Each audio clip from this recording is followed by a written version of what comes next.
What up? Doe. What's happening, y'all? How's everybody doing today? How y'all feel out there? As y'all can tell, Detroit Mail back in full effect. Back up in this piece. It's your boy Walcott Mar, episode 94. I.O.W.Sports, y'all. Right.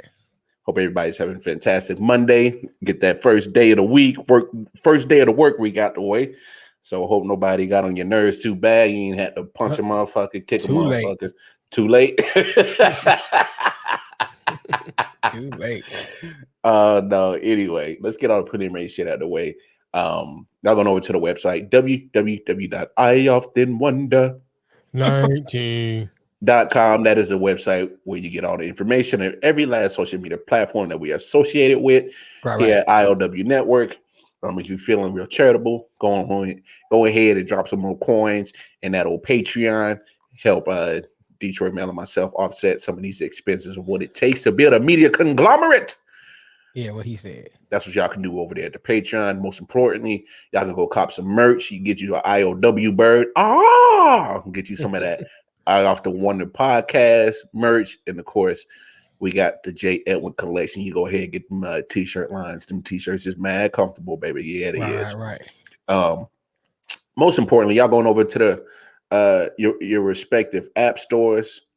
The Google Play Store, the Apple Store, and go get you the I.O.W. Network app. Scroll on the bottom of your screen. It's available in every last app store. It's dope. A lot of content. A lot of great music. Go get it. You said that. Shout out to our people over in Germany. We got a lot of listeners in Germany. Oh, for real? Yeah, man. Shout out to Germany, to the sausage capital. Pause. Right, pause. I like sausage, but I don't like sausage. That. Yeah. Right. I don't like sausage in my bun. Put some hot sauce on my burrito, baby. Anyway, I see we're about to cut up, and of course, our favorite white guy, Nick Shine, has joined us today. Of course, only white guy I know. You know that. I made the quota. That's it. You made the quota. All right, I'll be token. Okay, next to my mailman, you know. He said next to my mailman. Yeah. Hey, I learned something new. I didn't know white folks had diabetes. I met him. Like, what? That was a black thing. Yeah. Yo, I was not ready for that. My last name is Shine, bro. I'm gotta embrace. Oh wow, I can't. Moment of silence, Mel, because once again, Detroit. Oh yeah, well, you know. They die a bad death every week, man. I feel bad, bro. I feel bad. You got to be like the Chiefs. Don't even keep the game close. Lose by 20 points. Right. Give you hope, and as soon as that hope comes, they snatch it away from you. Every Sunday. Oh, that's tough, man. Like I legitimately, I know I'm making a joke of it, man, but that's some tough shit to watch the last couple of weeks. Hey, it brought your man Dan Campbell to tears, bro. He to tears too. Nah.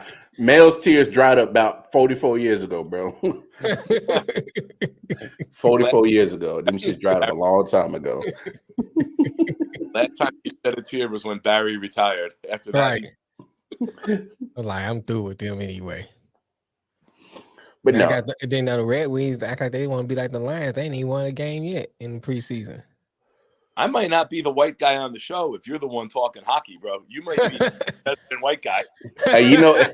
Hey, the crazy thing, bro, we both love hockey, Nick. I like hockey too. I'm the only soul brother on the show now.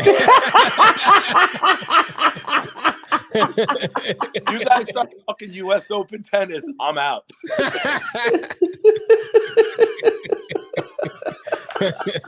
I watched that too. I watched tennis when Serena's playing. That's not tennis. That's not. It's not. I'm watching it for the tennis. You watch it for the cat suit. For the cat suit. And Naomi too, man. Shoot, I want Naomi. It's Halloween when Serena goes and plays tennis. Hey, Hey, you better be careful with that what's my name, John Gruden. Oh. Somebody might take your comment the wrong way. Someone will dig this podcast up 10 years from now and be like, "What this motherfucker?" What did he say?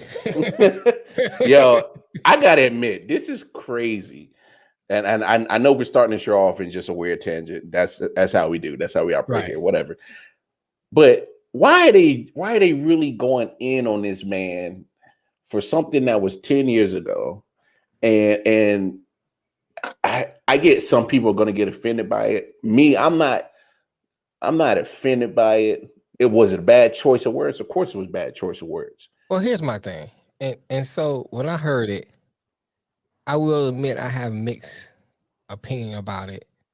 Because some things can be said in general, like we all three of us on here, we joke a lot. Mm-hmm. And we say a few things that can be taken out of context. Like I said, what Nick said earlier. Oh, there's a lot of shit that can be taken out of context. I'm just saying, but I knew what Nick meant. Of course. But somebody would take that and say, "Oh, he's saying saying this, he's saying that. He's saying she ugly or whatever." Yeah. And so I kind of thought about that. Then at the same time, John Gruden is old enough to know there's certain things you just don't say, referring to. You can take Jewish people. Certain things you wouldn't say, when someone's a Jew, you wouldn't say, "Oh, well, he looked like he's stingy," or he looked like, that can be taken the wrong way. So if you say something about a black person, big lips, you just know that's something you don't say. And then his explanation on top of that, I hear you. His apology, whatever you want to call it, was even worse. And I get it, and that's where I agree with you at, man. He knows better. He knows that was a bad. But here's my thing with the media. They only took just literally a small piece of his whole thing, of his whole rant that he was going on about. He was pretty much ranting about the whole power ups of the NFL, NFLPA, commissioner. Here's the thing. I took all that in consideration, but here's my thing. I got you. And I'm gonna use this as an example. You in a relationship, and your girl white, right? So no matter how mad she get at you, she's not gonna call you a nigga. Yeah, she not. All right. So my thing is, if she comes out and say that was already in her heart. I got you. That's already something she has been, that's in her mind, in her vocabulary, something she's gonna say. So suppress hatred. Right. So my thing with John Gruden, when you get mad, because I said that out of anger, it still was in you. I got you. So why would you go to that? That's my thing is, if I get he's an educated man, you call him a dumb, big lip person. Two tropes that's always used toward black people. I got you. In a negative sense. I won't argue that. I won't argue that. Right. That's why I said that's bad choice of words. Mm-hmm. I think all three of us can agree that was horrific bad choice of words. So then my thing is, it was 2010, 2011, whatever it was. So when it comes up, you just own it, apologize, move on. Don't say, "Oh, I remember saying that." And that's the part I had a problem with. Yeah, you said it. Because my thing is, you say what you say. Right. You know what I'm saying? Ago, I might have said some stuff that was crazy. I'm not. But once you hear it, you be like, years ago. I know I probably said. And so I could give you that. Right. I probably did say that. Just wait 10 years down the line from when we pull up on these archives on this shit. Did I say that for real? And I'm gonna be like, "Yep, you sure did, man." Or the Sean comments. The Sean comments. 2.5 million women. These guys are joking about it. It was 22. Right. You know what I'm saying? So I will admit, we all age and we all mature as we age. Well, no, let me rephrase. You should. That. Some of us, do mature as we age. And some things I might have said 10 years ago, it don't reflect who I am now. You know what I'm saying? Because I've grown. So about my point, and going back to my original point that we can move on, is that you own it and you move on. Don't give no sorry explanation. That makes it worse. Yeah. I got two things on this. Go ahead, Nick. Obviously, I can't come from it from an angle that you guys obviously fake, you know. But here's my thing with it. 10 years, if you have a fucking backbone, you expose that shit the minute you see that email. Right. What? There you go. 10 years to grow a spine. Mm-hmm. So basically, I'm taking the approach of, you send me something like that, yeah, I'm going to expose you point blank immediately. Right. I'm not going to wait 10 years. Like, what happened now? You're like, oh, now I have a problem with it. You know? Like that's my, obviously, I agree with everything you said about the content, and it's wrong. I'm just taking, I'm not going to add to that because I can't say it as heartfelt or eloquently as you guys can. Right. But my issue is, number one, why did it take you 10 years to have a problem with it? Mm-hmm.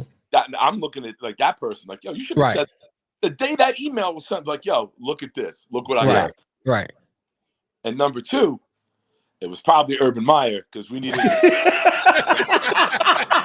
get the heat off of him. That boy needs some heat off of him. Needed the distraction.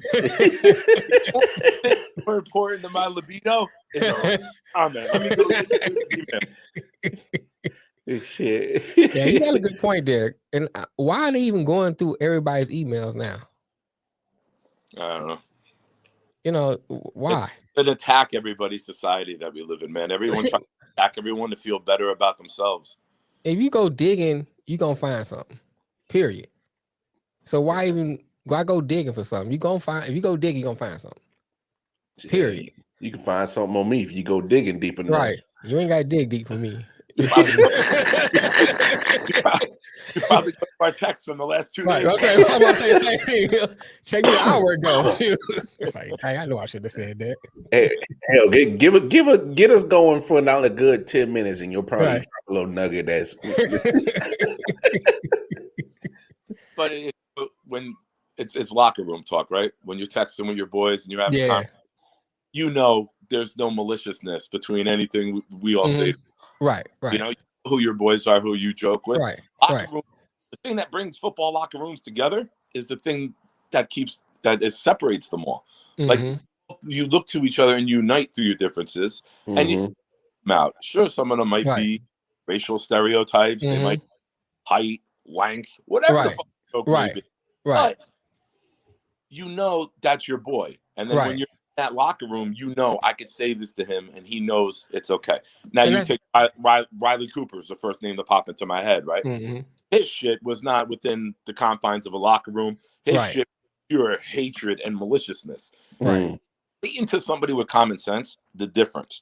You know, you're in a locker room environment, you can say shit, everyone will laugh. And then you know damn well in that same locker room environment. Now, I gotta add this to this, Nick, because you are 100% correct. But those parameters have been spoken about, as in like, hey, bro, hey, we don't go that far on those jokes, and you come to that understanding of where that line is. Yeah. So I definitely want to add that to your comment, Nick. But that's the key thing you say that, Lamar, because like we can sit here and laugh and joke, and some things when we off the air we ain't gonna say on the air. And say Nick can say something, and there's something I'm like, hey, Nick, that kind of, you know, that's not, I'm not with that. Whatever I decided to say at the time, and then we just move on. But I don't hold that against Nick. Yeah, you know what I'm saying. You know, I think that's the key thing is why we got EB as the example. No, because like straight up, you the resident white guy. That's why. Because literally, as men, you have that conversation. You just do. It's a point where it's like, you know, hey, you know, we both have that respect thing in common. You know, this is the things that, you know, when it comes about, and it's not like it's outwardly talked about. It's like usually 9 times out of 10 is in a situation that you just come upon. You know what I'm saying? And so, you know, we get the joke in, and you know, somebody may say something a little bit too far. Hey, bro, whoa, reel it back in just a little bit. Those boundaries are set. Right. Go ahead, Nick. We all know when somebody goes too far. Like, say Mel something to me, like, yo, your Jets suck, and I reply, F you, and I drop an N-bomb. Like, yo, all right, no, what the fuck is that? You know what I'm saying? Right. Like, you know, when we see something that it's not a part of the flow of a joking, friendly conversation. Right. That blatantly crosses a cultural, racist remark. Like we know. Right. And I got to emphasize, it goes both ways of everybody. Mm-hmm. Yeah. And we all can say some, because, just a shameless plug, we had an I Often Wonder podcast, Are You Racist? So, and when you have a definition of what racist is, just any kind of stereotypes fits under that umbrella. Who can outright here say that they never use a stereotype? But here's the thing. But think about it from this standpoint. Yeah.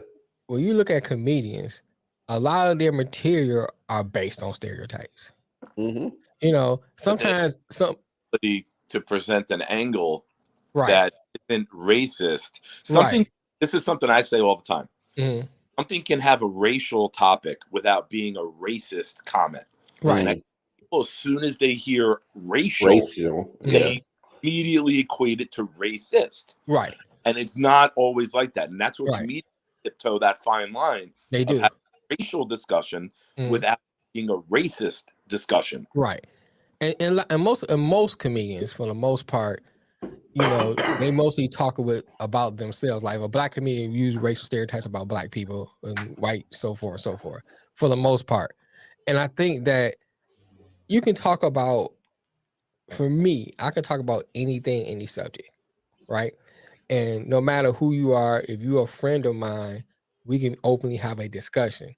And going back to what you said, Nick, and part of what you said too, Lamar, it's like, those lines not to cross. Yeah.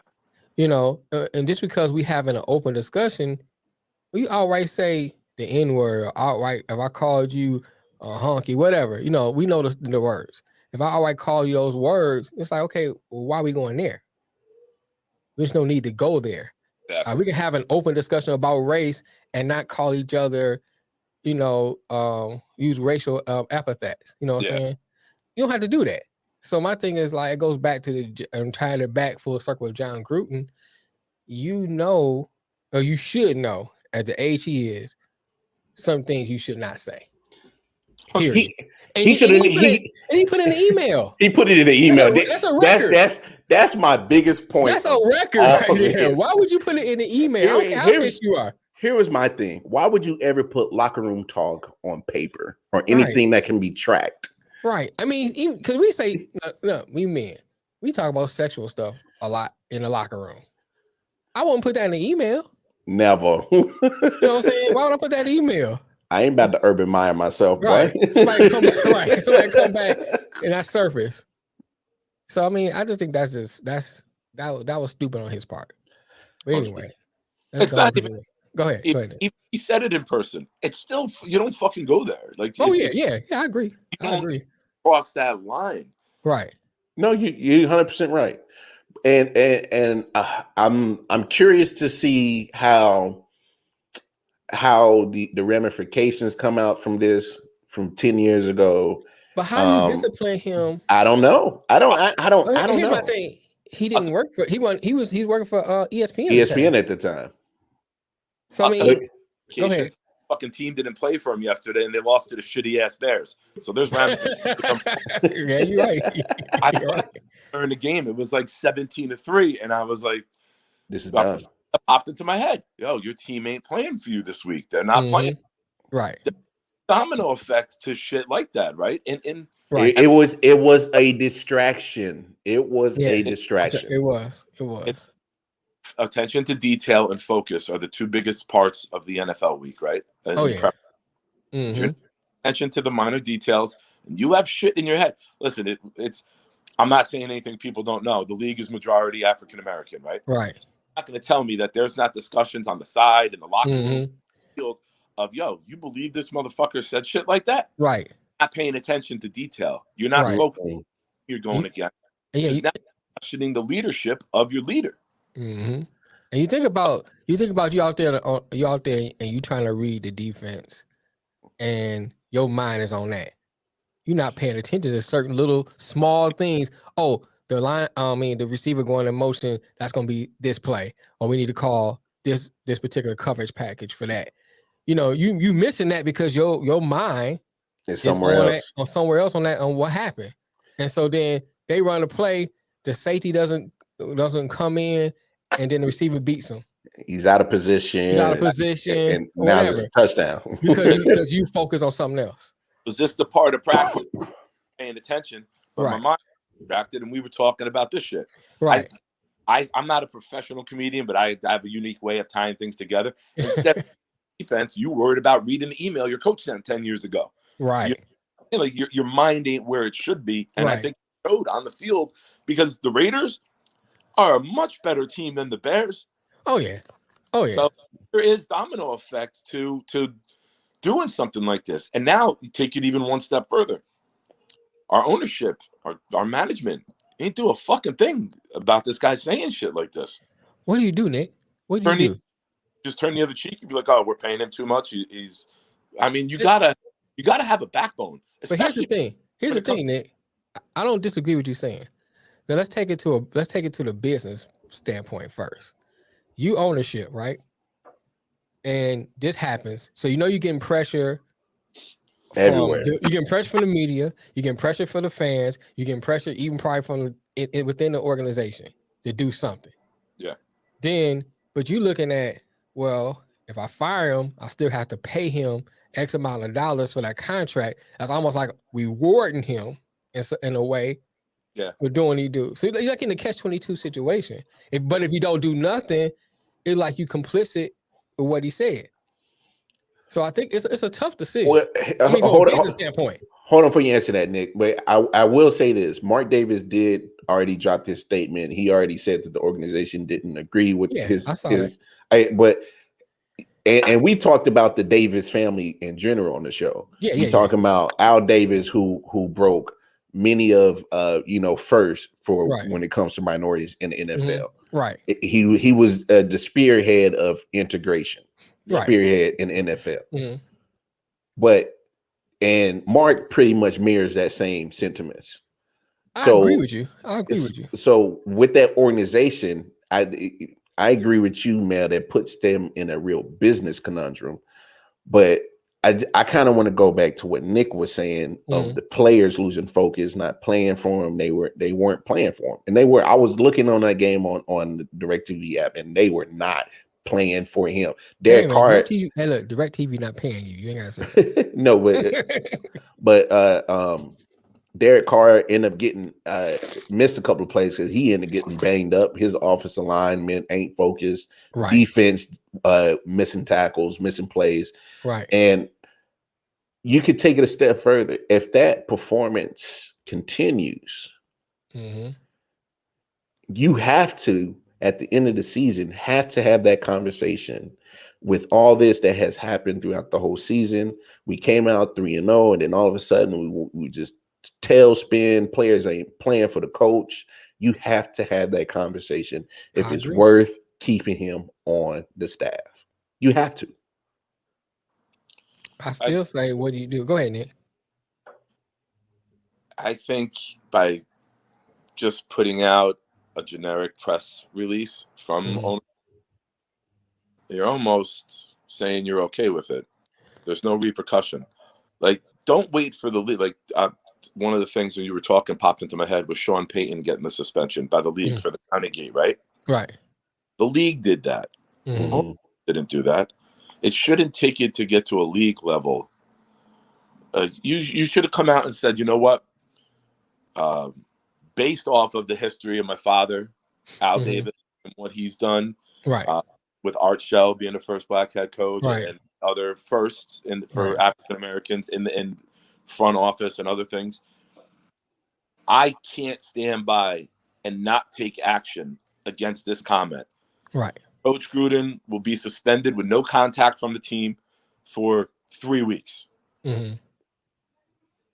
Tell your players, hey, this shit matters to me. It matters to my dad. It matters to me. And it matters. You matter to us. And we're not going to just hope it goes away and hope that another news story comes out and suppresses this. We're going to have a backbone as an organization. And you know what that does? that sends a sign to the league. That's an owner I want to go play for. Right. That's a place that I want to be, because I know damn well it's not just win, baby. It's win the right way, baby. Right. You know, that's something I think isn't getting talked about at all. Right. The logic and shit is fucked up.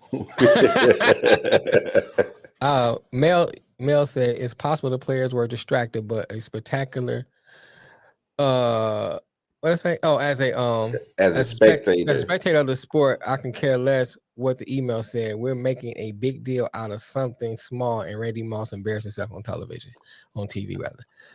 I don't know about that. I didn't see Randy Moss's I saw it.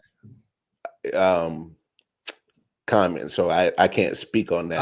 I saw what he said, and here's my thing. It either summarize it for me. So basically, he just kind of said, he was like, as an African American player, he'd been in the league playing for 14 years, and he said this kind of goes back to him coming up in West Virginia and some of the things he went through. This kind of kind of triggered some of those things for him, and saying the league should do something, organization should do something, blah blah blah. So here's my thing. I'm with Nick. The organization should do something. Here's my thing. They should be the ones to make the punishment. I want to speak to what Mel said, but go ahead, Nick. If you do it now, you're caving into public outcry. It wasn't legitimate. It wasn't from the heart. It wasn't the right thing to do. It's now to silence the critics, and it holds less merit, in my opinion. Okay, that's fair. The outcries, instead of having the backbone and saying, hey, you know what? Fuck this. This was wrong. I don't care what it costs us on the field. I would rather have my merit and my credibility than to just give in to people's demands. So Nick, are you saying it should have been immediate? I think something should have been done before the game. You let him go out and coach a game on Sunday. Like, now, if you do it, it's just to silence the critics, right? Okay, that's fair. Okay, like, not from the heart now. Like, it's not your initial human reaction or response to do it now. You agree?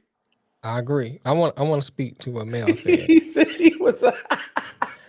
And here's my thing. Now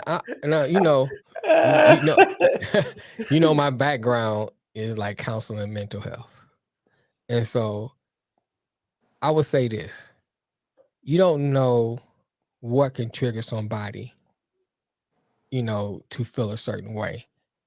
And then Randy Moss felt like he went through some things in his life that were, quote unquote racist, or he was in West Virginia. He said that I'm trying to think what he said. Something about, I don't know, he said violate his civil rights or have something affected, something to that degree.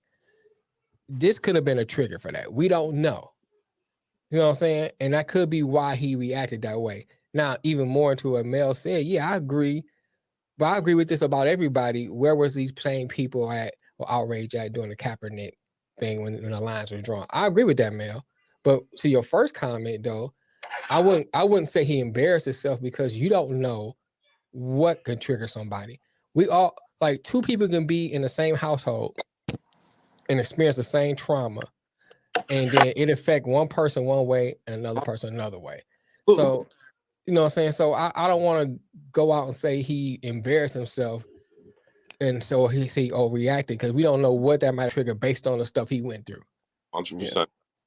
You're 100% right. You see it when there was something I saw not too long ago on the internet and really made you think. It was, I grew up with an alcoholic father, so I'm, because it's all I know. And then other kid who grew up in the same house and says, I'm never going to drink because I was living with an alcoholic, and it's all I know. Right. So you're 100% right, where you can live in two separate, or two situations can be identical, but how you are built and how you respond are completely different. And I can't knock Randy Moss. Listen, you rearrange the letters in West Virginia, it probably comes out to, we're racist. Like, that's West Virginia. That's what you think.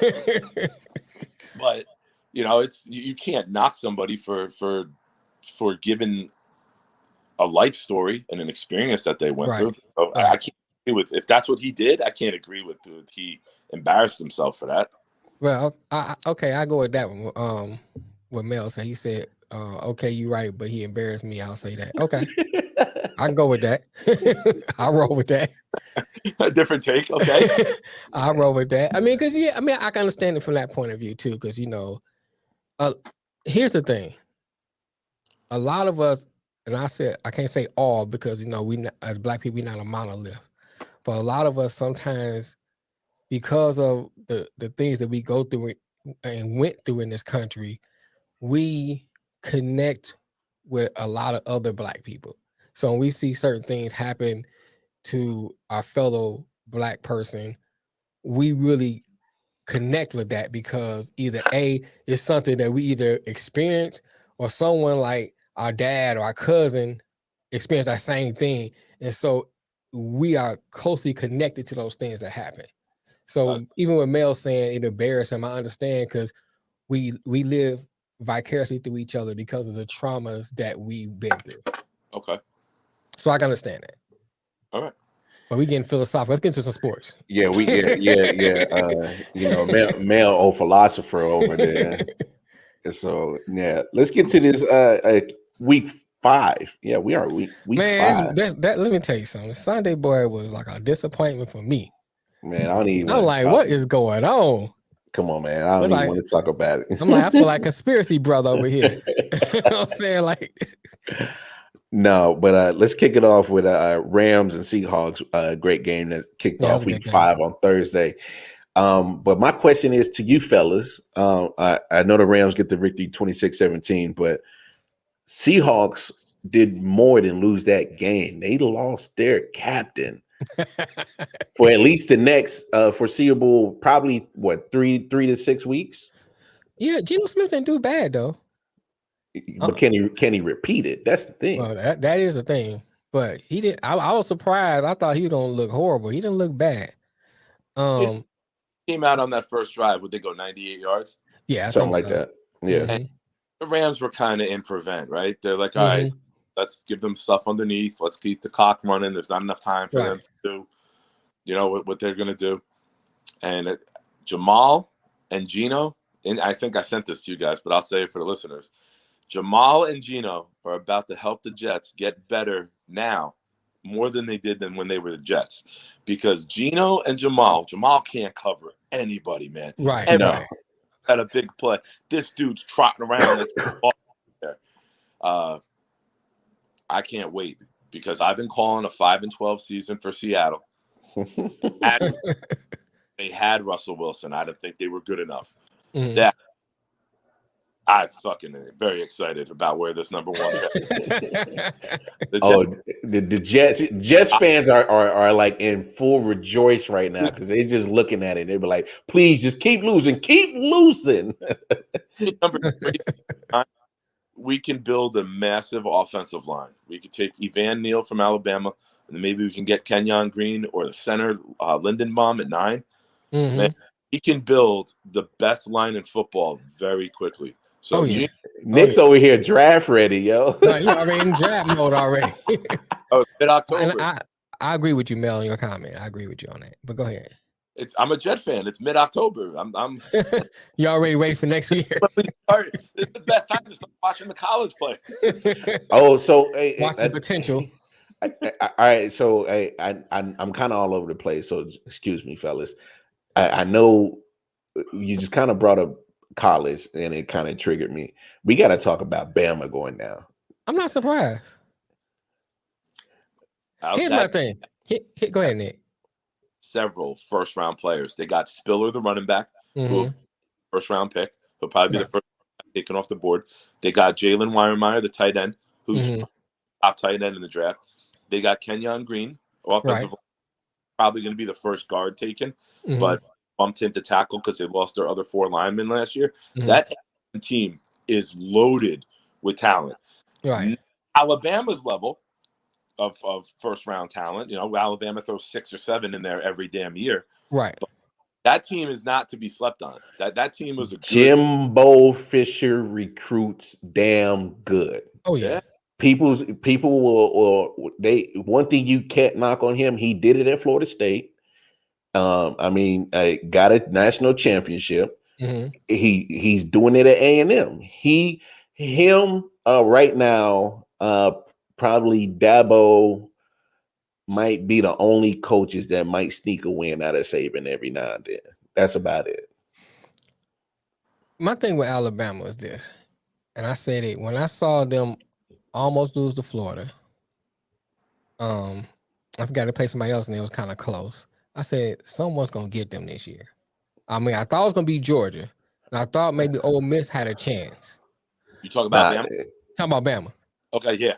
Yeah, I mean, but was thinking Bama end up slamming Ole Miss out, man. Yeah, but I knew when I saw that close game with Florida, I said somebody gonna get them this year.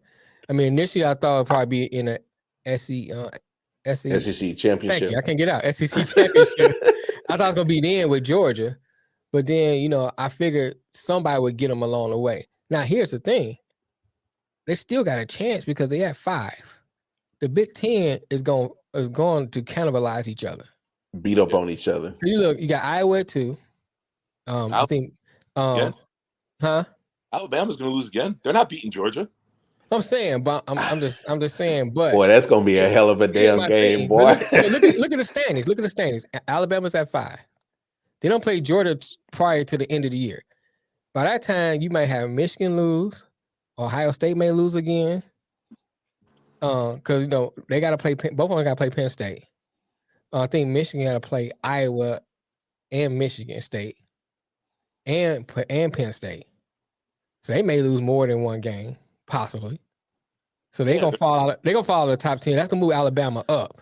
Yeah, but Alabama is sitting just fine at 5. Because I'm telling you. I'm saying, but my point is, where they're sitting at, and the teams that's ahead of them, and even the teams that's below them. So say okay. Let's put it in perspective. Yeah, but Mel, they got to win the SEC championship. I don't think so. But listen to me. They don't have to. But I'm gonna tell you why. If Michigan lose 2 games, Michigan State lose another game. Who else? Iowa lose. Who you gonna put over Alabama? Even if they lose to Georgia, that's under them. You gonna put Coastal Carolina? No, hold on. Oklahoma. Yeah, but Mel, you cannot put a 2-loss Bama team into the playoffs. You cannot do that. But I'm saying, okay, who you gonna put over them? That's left. I don't care. You're not putting Iowa in over them, even if Iowa loses a game. If by the time that SEC championship happens, if everything goes the way it should, right? Probably Georgia, Alabama, number 1 and 2 in the country, come the SEC championship. Right. That's a game that's 2017 and Georgia kicks a field goal to win with 6 seconds left. You're putting a 2-loss Alabama team into the play. Who you gonna put over Lamar? Look who's left. If that defense goes off and Georgia wins 30-6, now you have not to put them. Yeah. To play neck and neck as number 1 and 2 in the country, the draw Alabama gets. You're not fucking putting Iowa in there over Alabama because if Iowa wins out, they'll make the playoffs because you can still got 4 teams. I'm assuming everybody else has lost. Okay. I got you. Have a loss. Right. So Ohio State will probably get in as a 2 or 3 because I don't think anyone's gonna beat them. Now Iowa, if they run the table, you're probably looking at Penn State, Iowa, Georgia, and Alabama. With the eye test, I think those are the best 4 teams in the country right now. I can go with that. Even if lost, we know Alabama's Alabama. Right. And if you look at who's under them, you can't justify Oklahoma. Yeah. You can't justify Coastal Carolina. Michigan's gonna have multiple losses. Michigan's gonna have multiple losses. Right. They have to play one another. Right. So, I mean, Alabama with 2 losses can still get in. Yeah, because everybody that's under them, I can't see you justify putting them up there. So I'm going. Go ahead, Nick. It's how you play against Georgia. Right. Close game. They show, hey, we're on this level. You know damn well they're going to come in as the 4th. Even with 2 losses, they'll be the 4th team. So I'm assuming right here, Georgia goes undefeated. Okay. But this is my point to where I think that Alabama needs to win this SEC championship if they go against Georgia, because I can see Iowa, they'll get that 1 loss. You're right. I agree with you right there. I couldn't put them over a 2-loss Bama, but that would make Ohio State the Big Ten. So I would put them in as a 2 seed. Cincinnati, I don't believe that'll happen undefeated. But what if they do go undefeated? You leave them there at 3? You have to. Yeah. You have to. Like if you're gonna go undefeated, you don't have to leave. You don't have to leave Cincinnati in there. If they go undefeated, leave Cincy in there. So that's 3 teams. Right. So who out of the rest of the teams, who is 4th best than Alabama? I would, if Oklahoma goes undefeated. Oklahoma has to go undefeated. Oklahoma looks horrible this year. Yeah, but hear me out. If they go undefeated, win Big 12 championship, all right, you got to put them in there. But do you look at strength of schedule for that too? But who do they beat that's worth even talking about? And I get that point. But if you go undefeated, win your conference championship, and there's a 2-loss team that didn't win their conference championship, you can't put them over them. Correct. You can't. That would make no sense to this whole playoff thing in general. Then you would have to expand it. But can I can argue Coastal Carolina if they go undefeated? Yeah. But you asking a lot to go undefeated to go over to a 2-loss team, Bama, Coastal Carolina, Oklahoma. I would give them that more strength of schedule. I would argue that Cincinnati is a good team, but at the same time, who does Cincinnati play? They're in the American Conference, so stronger than what Alabama played and lost to. Yeah. Well, right now their only strength or their good victory is over Notre Dame. That's it. And Notre Dame is not as good as they was predicted to be this year. No, they'll probably have. They almost lost it. They almost lost Saturday. No, they'll probably get another loss. They'll probably get another loss. Right. It's extremely overrated. This is why for years I've been saying, college football, stop the fucking preseason rankings. Oh yeah. Let the teams play September. This will also give us better games because now teams will be trying, instead of paying $650,000 to go beat a shitty school 70-0 September. Right. And then let the rankings come out the first Sunday in October. I agree. You'll get such better games in September. You won't have these cupcake blowouts. You'll have big teams taking on one another. You'll have more Oregon against Ohio State games. Right. Have more marquee games. Want to pad their schedules instead of softening them up with cupcakes, I like that idea. I like that. Let me ask you this, Nick. I thought of it. I posed this question to Lamar. We was talking before. What do you do with teams like Coastal Carolina? I know I call it the Boise State effect, because Boise is like, for 3 or 4 years straight, Boise was going undefeated.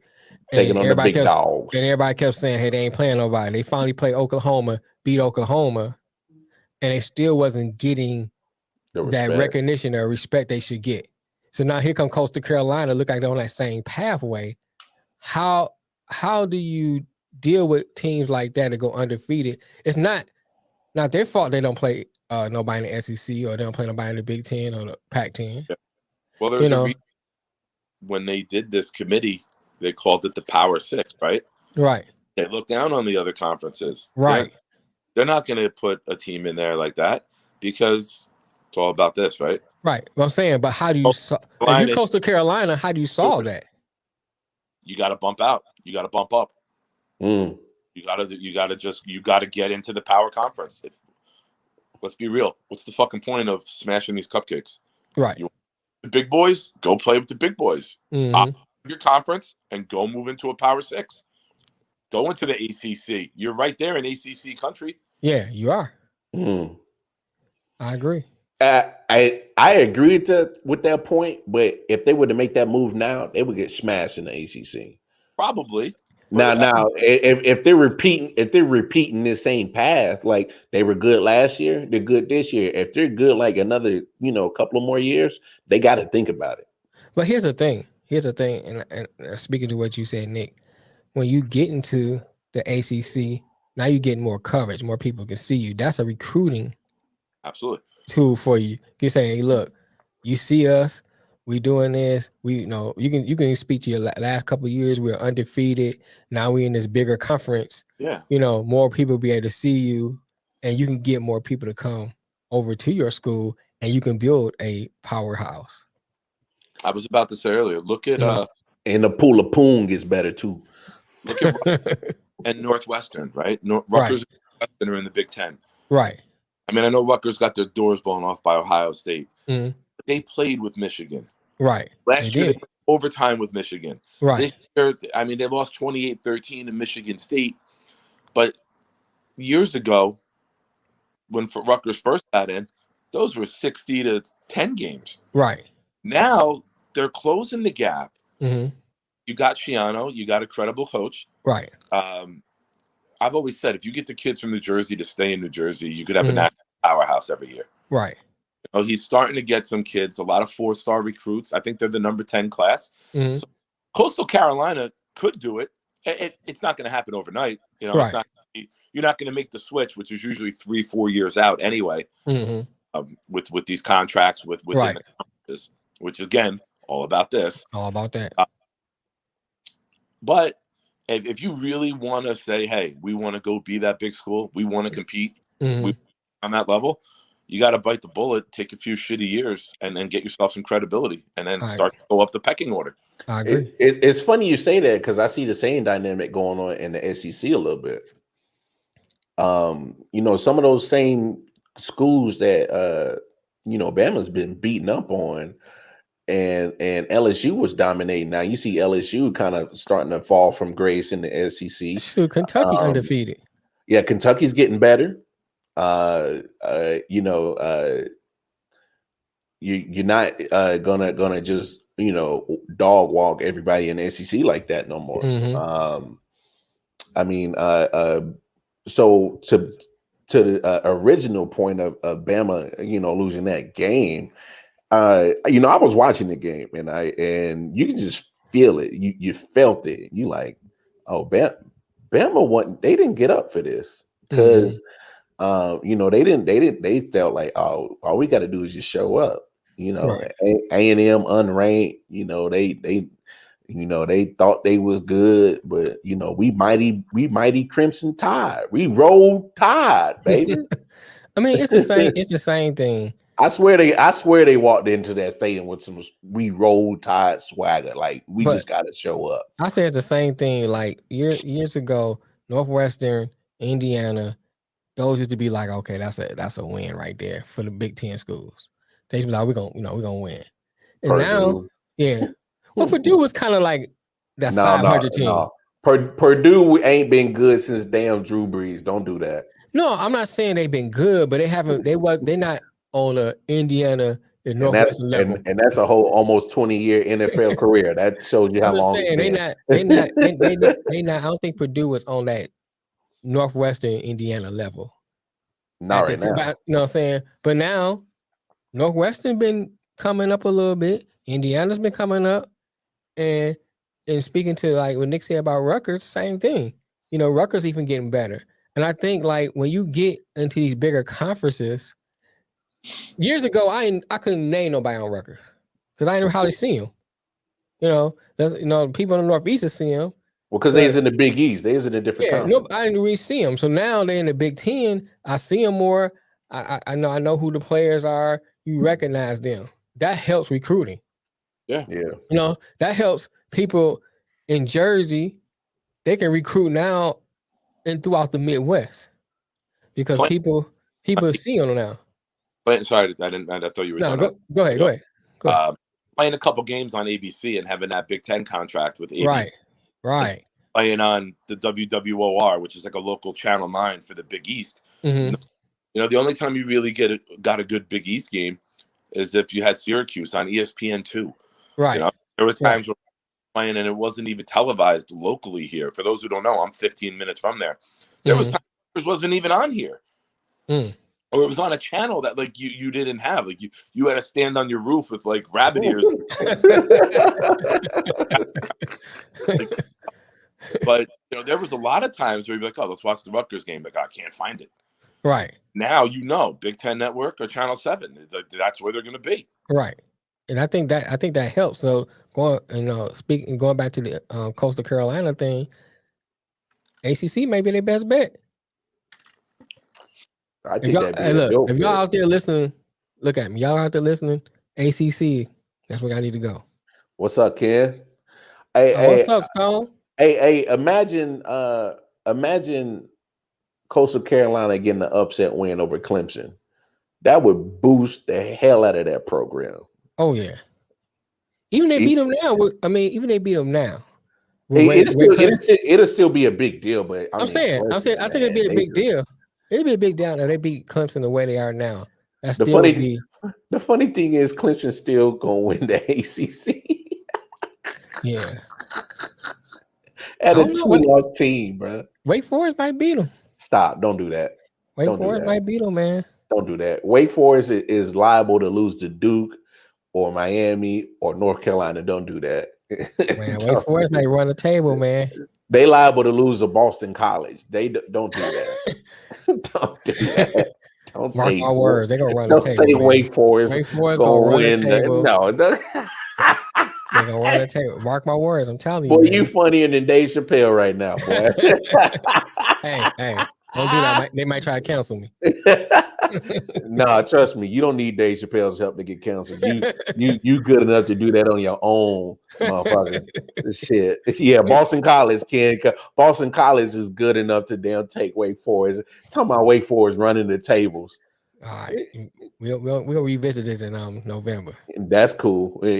I'll be glad if you are so right. I will eat the biggest pie of humble pie and crow. I'll be glad they will do that.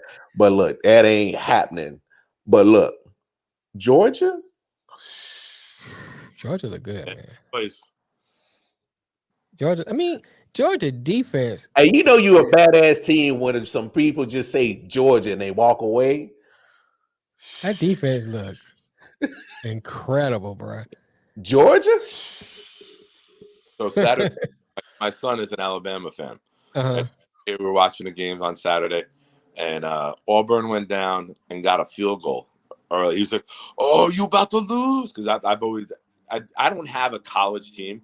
Mm-hmm. I have that I don't like, and I have teams like Georgia. I've never rooted against, so I'll root for them. I don't like the Alabama. I don't like the big mm-hmm. school. So we're talking trash back and forth, and I'm looking at him. I was like, bro, yeah, it's 3-0. Talk to me in about 15 minutes when 17-3. Dead on. I'm like, oh, this game could be 38-6. I'm like, that's Auburn got a field goal. But that team is serious, man. The offense took a little bit to get going, but yeah, remember, Auburn's not a pushover. They're number 18 in the country. Oh yeah, and then Georgia made that look like Rutgers. Like they couldn't against them, bro. Right. All 4 defensive linemen on Georgia is about to get the first round. Oh yeah, that whole second too. That whole I don't know if they're seniors, but that whole secondary will end up. Man, and Georgia they had look Stokes in the secondary going round 1 last year. That defense, man, look, you have to be playing on a out of this world, like extraterrestrial, out of body type of game as a whole team to beat Georgia. Yeah. I know this. Whenever Florida plays Georgia, y'all Florida fans is about to be in y'all feelings for real. Reality check coming real soon. Reality check? No, that's the end of their season. That's 2 losses. Y'all is done. Y'all not even sniffing the playoffs. And be humbled very quickly against Georgia's defense, man. They will humble you and shut you up. Hey, I think Iowa's defense look good.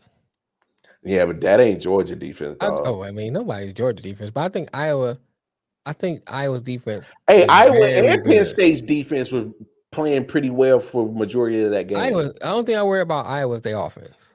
If they could put enough points. Right? Like none of those big Ohio State can explode on offense because they're just fucking ridiculous. Right. Olave and Wilson and the rest of the guys. But you look at Iowa, Iowa's going to win a game like they won the other night. Right. They got to play good defense, ball control, maybe hit a couple plays. Iowa's never going to put 70 up, right? Unless they're playing a powder puff in September. Mm-hmm. I got to say this about Iowa. I've always seen the highlights, and I've never actually watched the Iowa game as it happened. Mm-hmm. How fucking cool is that wave that they do to the Children's Hospital? Oh, that was literally, they showed the kids in the hospital windows who were sick and have no hair. Yo, it was like, who's cutting onions in here? Like type of hey, chicken skin for real. That shit hit the heart. That was pretty cool. I think they do it like at the end of the first quarter. Yeah, yeah, and even the Penn State players were waving to them too. Yeah, yeah. I can't remember for sure when they started that tradition, but I know that I love it when the visiting teams get involved doing to it too. It's pretty dope. Yeah, so really, really cool moment to watch. Like I don't get to see Iowa football very often, but now that they're up there, we'll see more of them. Oh yeah, you're definitely going to see more of them. That was a really cool thing to see live. Always like the root for Iowa. It's like certain teams I'll root for, outside of Michigan. Iowa. I always was a Georgia fan because shoot, Herschel Walker. Well, I got drunk on Iowa's campus, so I root for Iowa. But yeah, I always like all the teams out of the Big Ten. I will root for Iowa. So I can't root for the green and white or Ohio State. It make your blood boil. Georgia, team never had anything against. Right, Georgia, one of the teams I never had nothing against. It was like process of elimination. I can't do that one. I don't do Florida with the Swan. I can't. Ole Miss and goes out west. I really don't care about. I'm like, all right, Georgia's the one. Right. I always like Georgia. I was like Georgia swag. It's something about Georgia I just liked always. He said, "Fuck Rudy, bro." I never like Notre Dame anyway. Nah. But they helmet fresh as a motherfucker. I love the golden dome, bro. That mug is nice. I get that joint. Hey, I remember back in the day where it was so shiny, and then the Notre Dame boys didn't know how to hit, and then they used to run into Miami, and you see them clank, and all that damn gold and glitter just come flying off. Boy, the Miami Hurricanes used to put it on them. That's who I wish would come back to. Would come back to what they used to be. Yeah, Catholics versus the convicts, boy. That's one of the best 30 for 30s on there. I love that shit. Yeah, and they got two versions of this shit. That shit was fly too. Oh yeah. I'm with you on that. I need Florida State and Miami get back to their glory days. It's good. It's good for the game. It's good for college football. You damn right. It is. Man, that Florida State Miami rivalry used to be the best. Yeah.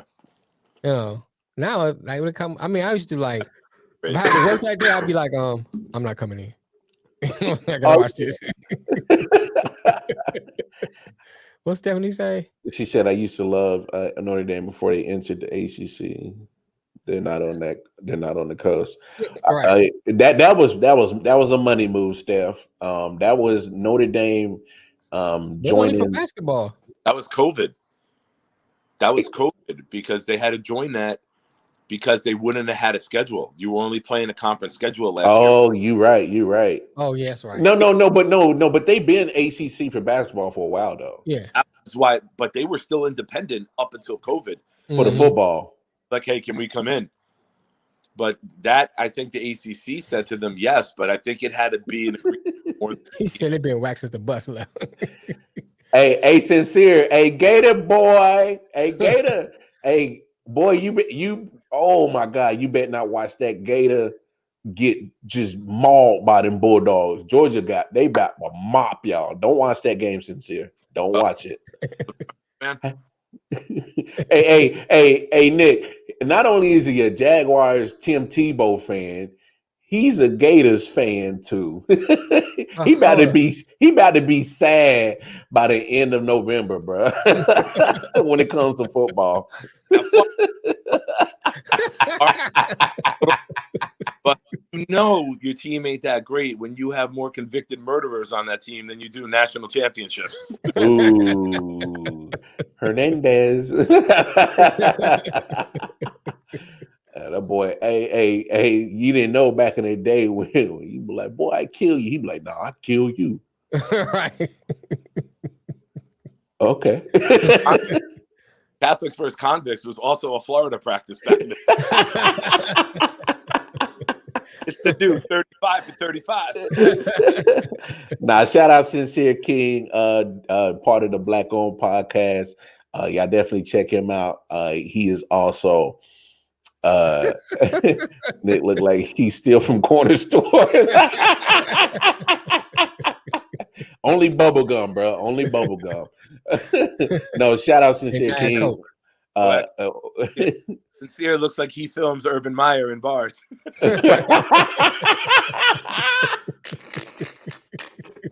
Oh, I got blackmail. I'm at to come up. I'm at to sell this to Inquire, to the tabloids. It was you. You leaked it, didn't you, Sincere? How much was the check, dog? How much was the check? I get a lap dance. Urban over here getting a little Becky twerking in his lap, and that ain't here. Why? Urban like, I'm getting it in. No, okay, but no. For all your logistic needs, y'all go holler at Sincere King and Right. Empire Logistics LLC. I always shout you out every time I see your ugly face pop up in the comments. And then, of course, he's one half of the Black Owned Podcast. Y'all check him out every Thursday. Of course, Kenneth was in here too. Y'all check out the Dirty Hills podcast if you're in the wrestling. Dirty Hills. You can catch him on the I.O.W. Network app, or if it's Saturday, 12 p.m. Eastern Standard Time, or you could link up with them on their YouTube page as well. Go ahead and drop a comment, like, share, do all that. Oh, Peaches coming back soon. That's what's up. Hey, look, we miss Peaches, boy. Yeah, but Lady V dope too. She is. I mess with Lady V. Do us a favor, y'all. Y'all go to our YouTube page, hit the subscribe button, hit the notification bell. Definitely share, spread the word. We love all the love and support, but we can only grow this product with you guys' help. So make sure you guys do that. Let's get back into NFL talk. So we talked about Russell Wilson. Here's my question: are the Seattle Seahawks done? Is it done? They were done. They were done with Wilson. They weren't winning that game with Wilson. They're not beating the Cardinals. I know they beat the Niners the week before, but they're undersized. They can't tackle. They can't rush the passer. They can't block. They have no run game. Like, you need Wilson to be miraculous every week, and I'm not talking shit, but you look at Mahomes right now. Mm-hmm. Mahomes is all world, and he looks mediocre. Wilson can't be miraculous every week. Yeah. Right. I'll say this. Go ahead, Nick. Go ahead. There's too much talent in this league to rely on a guy to make ridiculous plays week after week. When that shit, you're like, all right, enough with the flash. Where's the substance? Right. When you look at Seattle, where's the substance? Their line is weak. They can't get the quarterback. They can't cover on the back end.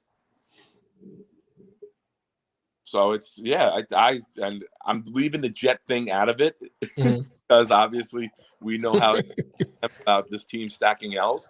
Right. But I'm also realistic. If they were playing like the Buffalo Bills, I wouldn't be talking shit about them because it's incredible, right? Like, you got to keep your credibility when you talk about sports. Right. Seattle, I see them 1-5 in that division. They got their one already against San Francisco the week before. Right. Now, shit's going to get bad. It's going to get real. It's going to get bad have people quickly. like Adams who are me. Let's celebrate when other people make plays. Right. Shit ain't going right. You gave that fucking bag of shit $75 million to not fucking hit the quarterback and to avoid tackles in the run game and stand there and then get fucking pancake. I think if I see it, I'll send it to you guys.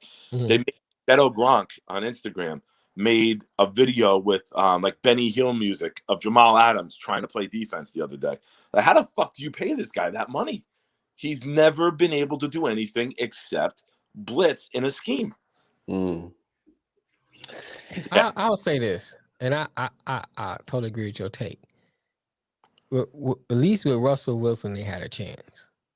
Now they have no chance because of all the points you said, and they got Geno Smith. So they have absolutely no chance now. So it was good for a drive or two, right? Yeah. So I mean, here's the thing: that arm, it's here with right. People good. They'll go down the field. They'll get a touchdown, maybe 10-7. Then it's going to be a bad decision. It's going to be a pick six. Right. They're going to move the ball well. Once you get the book on Geno, it's a wrap. Now the guy hadn't played for a few years, right, since he was with the Giants. Right. So they came out that opening drive. All right, let's see what he does. Second drive, all right, we got it. We're going to sit in zone. He'll make a fucking mistake. I know the guy, but there were still two defenders there waiting to take that ball. I'm not. He's not a starting NFL quarterback, and we'll see that clearly in the next few weeks. Right. If they hire Sierra as coach, they might have it. What is Get out of here, bro. He said no running game. Go ahead. No running game, and their only threats are deep. TB12 made a living with those underneath and corner routes. Yeah. No running back, no line, no tight end, and no game-changing slot receiver. Yeah, see, look, Seattle is starting to look like a team that had their window of Super Bowl opportunities, and it's closing. It's closing fast, and I've kind of alluded to it before on other shows. If I'm Russell Wilson, maybe this is my last year in Seattle. I mean, you see what Tom Brady, and I hate to use this every time, but you see your organization that is willing to do whatever it takes to extend your career by surrounding you around, a great talent, and you don't have to do it all. Tom Brady doesn't have to do it all. Right. But here's the issue I have with that, though, Lamar. And I'm not saying you're wrong, but look at it like from this standpoint. You have to factor Pete Carroll into that. And the reason why I say that, he's 70 years old. I don't think he has the heart for a rebuild. So if you trade Russell Wilson, you're looking at a rebuild. Oh, you tear it down. You tear it all down. Right. So then is Pete Carroll gonna be your coach for that? No. Who's gonna be your coach? You know what I'm saying? Look, you're looking at a whole what did Nick just say? Total rebuild. Right. You because the general manager traded away 2 first-round picks for a fucking safety. Right. You know what I mean? Like the good player Seattle drafted was Metcalf. Who they haven't hit in the draft. They haven't valued draft picks. They're trading them away left and right to try to keep that window open. Right. But you're closing it on yourselves, not rebuilding with youth. It's bingo right there. Is because they're not hitting in the draft, and they keep trading away draft picks, and they end up having to pay these people, and then you make yourself cap stricken. And so if I'm Russell Wilson, you can't provide me with what I need that's going to be beneficial for both of us. Right. If you give me what I need, I can have what I need personally. I can extend my career. I don't have to take on all the load. I got the players that can do the work and share the load with me. Right. And then it helps you. It makes it beneficial for you because you get the better product. The team overall is strong and not just on the live or die by Russell Wilson. That's been it. And I get Russell Wilson is a great quarterback. And this is, we'll get into the Chiefs later. It's starting to creep into that same syndrome in Kansas City. Right. You can't rely on just a all-world talent at quarterback position. You have to build the team. And I agree with you. That's the substance. Right. You can have the quarterback, but you got to have the substance. And prediction right now. Here's the thing. Go ahead, Nick. Russell Wilson to the New York Giants for Daniel Jones and those 2 number 1 picks, the Giants number 1 pick, which will be probably top 6, and the Chicago Bears number 1 pick, because the Giants have that from the Justin Fields trade. Daniel Jones, 2 number 1s, and then like a 3 to Seattle for Russell Wilson. And now Russell and his wife get to hit the New York market where, it'll help her career as well. That's the prediction right there. Ooh. I like that. Let me ask you this. If he goes to New York, is Joe Judge still there? I think that's up to Russ, and I'll be honest about that. If you're making that trade for Russ, you talk to Russ and say, are you okay with this guy coaching, or do you want to go a different direction? Because now you got Garrett as your offensive coordinator. Russ might not like Jason Garrett. But I like Jason Garrett as an old coordinator, though. Yeah, I just like him as a head coach. Oh, no, not as a whole head coach. Here's the thing. Like, okay, Russell, I like what you said. That's a good thing. But for Seattle as an organization, you're going to probably get a new head coach. You're going to look like the Lions. Great point, Sincere. Yeah, it is a good point. You're like the Lions of the Northwest, I mean. Because you're going to be sorry. Everybody going to be rooting for the Kraken more than rooting for the Seahawks. You know what I'm saying? Because y'all going to be sorry. And the Krakens don't start their season until this week. Right. You know what I'm saying? What you call me? No, the Kraken, Seattle Kraken hockey store. Kraken. Hey, chill out on them ERs, bro.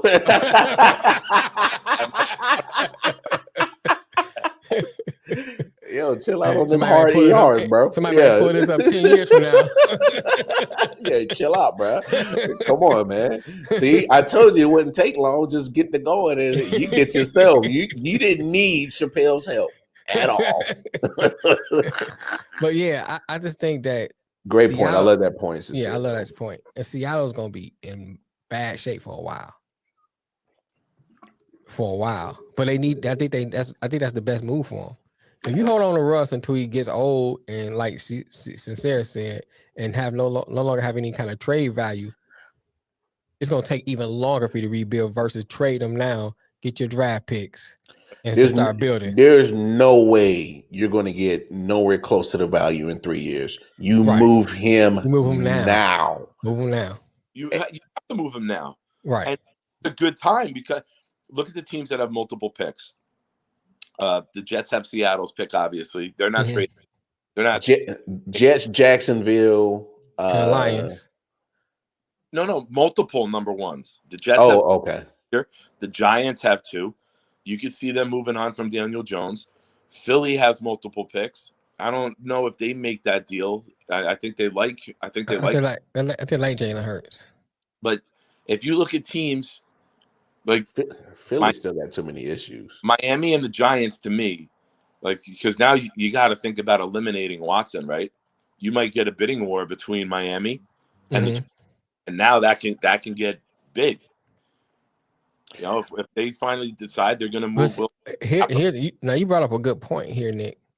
Go ahead. What do you do if Watson get cleared this year and next year he's up for eligibility to play, and you got Russell and Watson available for trade? Oh no, Miami's going straight to Deshaun Watson. I think if Wilson, it's known that Wilson is available. I think you go for Wilson first because of the baggage you have with Watson. I think he becomes the runner-up.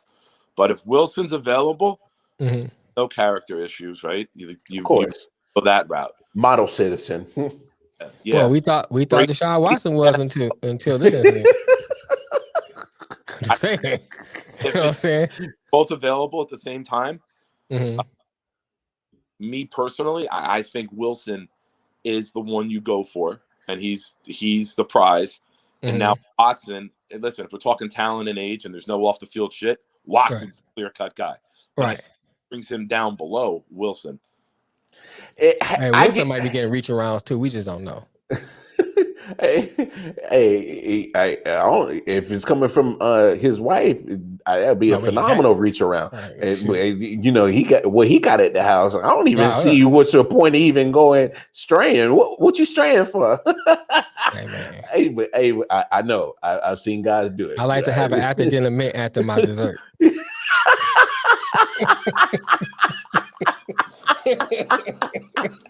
Hey, but hold on, but I like what you're saying, Nick. If you're saying, you know, there's no issues with Deshaun and he's all cleared to go. Of course, he's the clear cut. My thing is if you trade for Wilson, you're probably going to give up some ones and some twos. Yeah. But I don't. What? Maybe 4, 5 years left in Russ.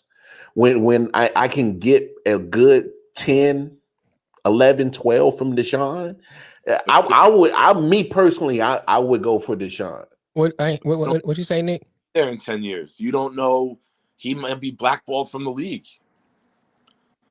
That's fair. You don't know what the criminal aspect of this is going to be, where they may, you got to go play in the fucking XFL, bro. You're out. You're done. I don't know, man. It's you don't know what's gonna happen. So I guess that is one of the things. Hey, talent always is job security. Well, he still has to clear, and I think that's the thing people are waiting on. No, but that's what I'm saying. These 22 civil suits go away. He clears if it goes away by next year, which I doubt, but say if it does, I'm taking Deshaun Watson. And but to Nick's point, the criminal part still is a thing you have to worry about. The criminal part you have to worry about. All right, I know that. Go ahead. What you say, Nick? It's a no-brainer. If Watson doesn't have this stuff going on, it is a no-brainer. You go for Watson because you could have Watson for 15 years. Right. Especially quarterbacks take care of themselves. Mm-hmm. You could still have Russ for 8 years. Like there's signs Russ. You get Russ a line, and he's not. You get him a good run game, you get him a line, you extend his career. You build everything about extending the length of the career of Russell Wilson. Mm-hmm. If you Giants, you got Tony, you got a Galladay, you got some nice weapons. Mm-hmm. It's not a finished product. But I think they go from the 4-win team to like maybe 9 or 10 with Wilson. That's fair.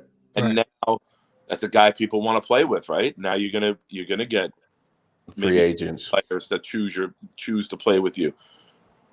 Let's talk about this. Is Tua a starting NFL QB at this point? I don't think he ever was coming out of the draft, man. I didn't either. I didn't think I wasn't sold to it. And now he's gonna get that label as injury prone. Yeah. I mean, it's inevitable now, And after he leaves Miami, because it's inevitable he's leaving Miami. I think who wants him? Well, here's my thing. Hey, you talking about organization. After they drafted, there was already questions about him last year. Right. In his rookie season. Right. And his sophomore season, there's still questions. And now that he's hurt, it still leaves the question mark still out there. So what, do you cut him? No. Or do you try to trade him? Package him. You send him off. You got to, I'm with Nick. Though? I mean, who wants him? Unless you're going to send him package him as a backup. If it's Miami, if it's Miami, I don't care who wants him. If whatever role they do it, I just need something back for him. I'm saying, okay, I guess my thing is this. I wouldn't give a my players for him because I think we have a good nucleus. So then you're looking at picks, right? Oh, well, that's what I'm saying. I'll trade him to another team, get a quarterback in exchange, and we can swap picks, whatever, cool. But I mean, because with Miami, you see what they have, and the only problem is you have a backup in Jacoby Brissett who's not capable of being that leader for that team. So now the offense is dead. Right. And now the defense is going to have a long ass season because they're going to be on the field pretty much the whole damn season. Right. And then they're going to get tired and worn out. And so they're going to have to be in trying to, stop an opposing team every week. And hopefully that your offense is capable of giving you 17 points. I agree. So Miami is already in a situation where they probably looked at the fact that like, damn, Justin Herbert is looking damn good and powdered blue. And he was sitting right there on the board talking about buyer's remorse. Right. Enjoy that shit. So whoever dropped the ball on that should be fired. Let's go ahead and get that out the way. But now you put yourself in that area where do you go ahead and get a high price value veteran who can probably, be easy to plug into what you already had built and you're in a better situation? I think that's your best bet, Miami. I think Miami's best bet, high price veteran, and look for a gem in the draft. I know this is crazy. But yeah, it probably is coming from you, but go ahead. Very subtle, but I like that. Way to sneak that in. No, but check this out. And I know it's because I might be high too, but Kirk Cousins wouldn't be that bad in Miami. But why would Minnesota get rid of Kirk Cousins? First of all, Minnesota gotta get to the playoffs, or they're gonna have to blow that team up. Or they're gonna have to move on from Kirk because they keep hitting the ceiling. Okay, here's my thing. She said no sound here. She can't hear. You can't hear anything, Stephanie? Taysom Hill. What do you say? Taysom Hill. No, don't do that, Sincere. Nope. Taysom Hill needs to be in Lamar. He needs to be in the CFL. He needs to be in the TFL. Don't do that. Sincere, call him what you really call him. Tim Tebow Jr. Thank you. I said that a million times. No, Sincere says he can hear us. You're getting googly eyes looking at Taysom Hill. Taysom Hill is literally just a slight upgrade of Tim Tebow. I do not understand the point of why New Orleans is still holding on to him. I don't know. He's a gadget player. They gave him a 4-year, $140 million deal the day Drew Brees retired. He would have blew up, like stunk up the joint and got booed up out of there. I've blown up. Taysom Hill is basura caliente. Basura caliente. That is hot garbage. If you're Miami, man, you got. Thank you, Juan. If you're in on Deshaun Watson, like you got to go all in for Russell Wilson. If you're Miami, you got a defense. You know, you haven't had a quarterback like Tua to me is Josh Rosen. No problem, Stephanie. Oh yeah. Okay. Ironically, Rosen goes to Miami. They draft Tua. He gets cut. Josh Rosen's out of the league.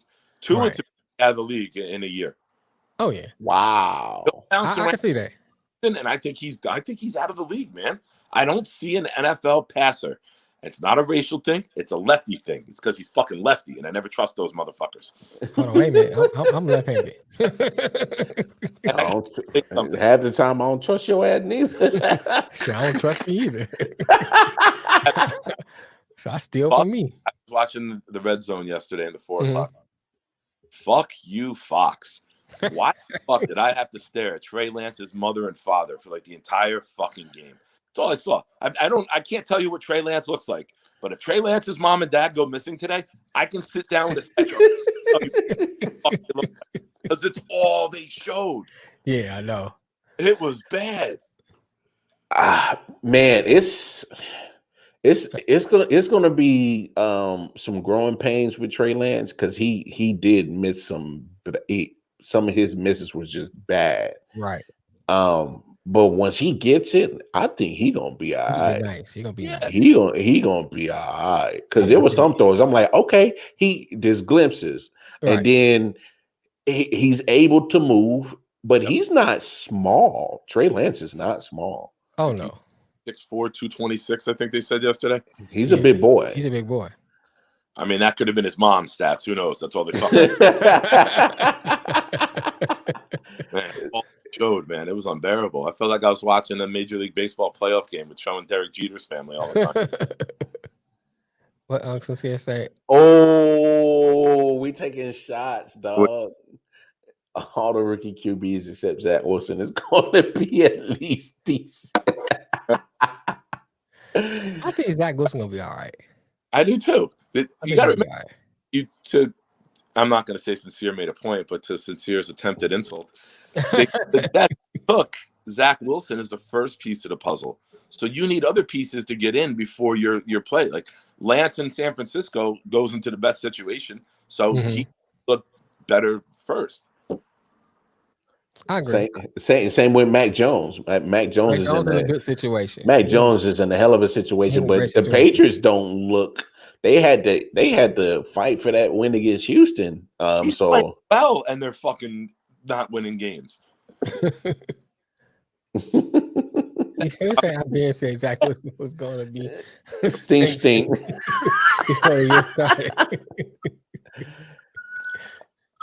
Yeah, man, I feel bad for Sincere. He's just jealous that he wasn't the one grinding up on Urban Meyer out there. Hey, worried about Urban's hand was. But damn it, them Jacksonville Jaguars, they about to go to London next week and might mess around and get a victory over Miami. They always win in London, man. bro. Look, let me tell you something. Urban Meyer gonna be in the UK with fish and chips and a lap dance. He said at least I'm handsome. Ugly boy. Now I feel bad for him. His mother been lying to him all these years. I'm playing Sincere. Respect you, buddy. Hey, he's still licking his wounds because them Jaguars is pitiful. So he can't talk. The Jets gotta win. You said it. I said it. I was. That's what my mama said. Yeah. Them Jaguars is looking pitiful, man. They got the brakes beat off of them yesterday. Derrick Henry ran all over them. Man, this Packers Bengals game, nobody wanted to win that game, man. What did we? I was pissed off. I was like, come on, man, put them away. Packers are not NFL players. They're players and just go for two. That's it. Get these guys out of the goddamn league. Play real football.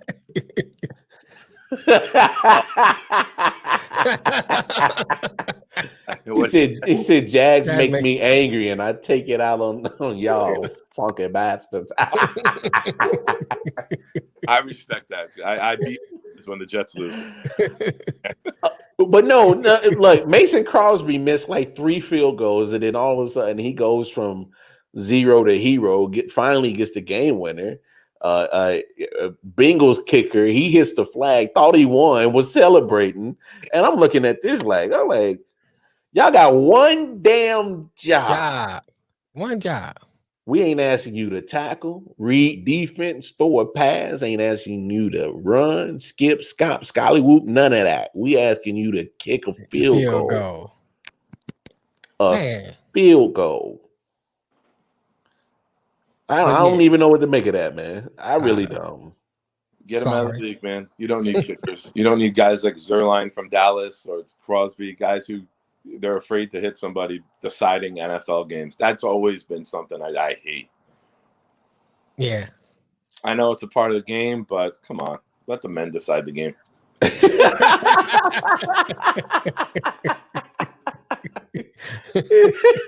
To let the men decide the game. For real, I mean, what else? Big Ben and the Steelers get back on the winning side. The picture got bigger. I had to put the charger in, so I had to turn the phone sideways. Pittsburgh gets a win over Denver Broncos. So look, both the Denver Broncos and Las Vegas Raiders look like they both coming back down to earth a little bit. 2 weeks in a row, 2 losses. So they're 3-0 starting. The Panthers, the Broncos, and the Raiders were all 3-0, and now they're 3-2. Right. Oh, that Panthers loss. I don't know how they were dominating that Philly team throughout the whole game. That defense was killing. And then Sam Darnold, Sam Darnold, please stand up. 3-pick Sam. We're the real Sam Darnold. Please stand up. He went back to his old school Jet days and was seeing ghosts and just started all of a sudden just like, oh, here's a pick. Back with the Jets because he was throwing the ball to the guys in green.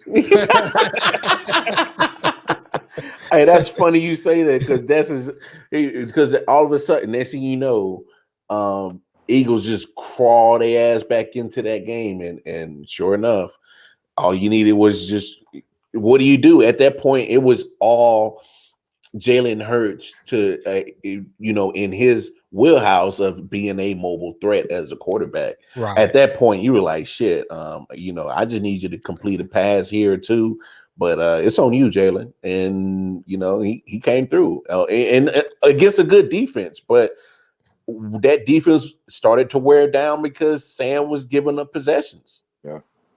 What are the biggest thing we always talk about? All three of us talk about on this show. And in football, you can't win turning the ball over, losing time of possession, and penalties. You can't win.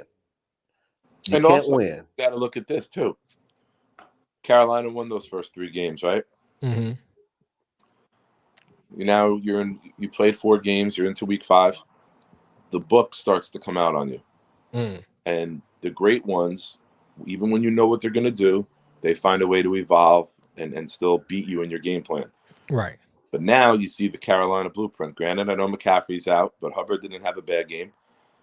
Now the book's out on the Carolina blueprint. What are you going to do? Do you go back to 3 interception games, and now do you figure out some shit? And as coaches, do you evolve the playbook and open it up more where it can get more respectable of an offense and not be 17 points every week? So, speaking of Christian McCaffrey, does he get the injury prone tag now? It's 2 years in a row. Yeah, if you're giving it to Barkley, you got to give it to McCaffrey. Yeah, and that's a fair statement too. Barkley's starting to hit that right, that plateau where we're seeing him in street clothes more than in pads lately. Yeah, I mean, commercials, and I see him on an NFL. I'm in the market up here, man. Barkley. Now that's a bad thing. That ain't good for you. That is not good for you. Because the number one thing in football, availability is the best ability. So and if you're not available, at some point you gotta have the business model. So I pose this question: you Carolina, McCaffrey injury prone, running backs lifetime is very short. Trade him.